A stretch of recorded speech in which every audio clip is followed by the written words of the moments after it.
Assalamualaikum warahmatullahi wabarakatuh. Saya Muhammad Emunael bin Johari, nombor matrik 274741. Di sini saya akan menerangkan dan membincangkan tentang teori komunikasi interpersonal. Pengenalan teori yang pertama.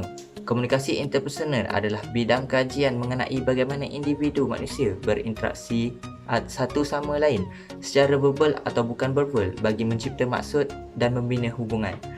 Komunikasi interpersonal boleh melibatkan perbualan secara satu lawan satu atau interaksi individu dengan sekumpulan individu dalam sebuah komuniti. Komunikasi interpersonal membantu memahami perlakuan bagaimana dan kenapa individu manusia berkomunikasi dalam cara yang berbeza untuk membina dan berhubung dalam realiti masyarakat. Komunikasi interpersonal bukan sahaja boleh didefinisikan dalam bidang kajiannya secara bersendirian, tetapi juga boleh didefinisikan dalam konteks kumpulan dan juga keorganisasian. Komunikasi interpersonal melibatkan penyampaian dan penerimaan mesej antara dua atau lebih individu. Konsep asas komunikasi interpersonal memberi tumpuan kepada perlakuan komunikasi pada aras interpersonal yang berbeza bergantung dengan siapa individu berkenaan berkomunikasi. Jenis komunikasi dengan ahli keluarga adalah berbeza dengan komunikasi dengan ahli dalam sesebuah organisasi. Secara keseluruhannya, komunikasi interpersonal boleh dilaksanakan menggunakan perantaraan komunikasi secara langsung atau tidak langsung, seperti interaksi secara bersemuka iaitu langsung, atau komunikasi yang disokong oleh komputer iaitu tidak langsung. Kepentingan teori pula ialah yang pertama, mendapatkan maklumat. Melalui komunikasi interpersonal, kita boleh mendapatkan dan meningkatkan perolehan maklumat berkenaan seseorang. Semakin banyak seseorang individu menambahkan maklumat tentang seseorang yang lain, semakin banyak komunikasi dihasilkan.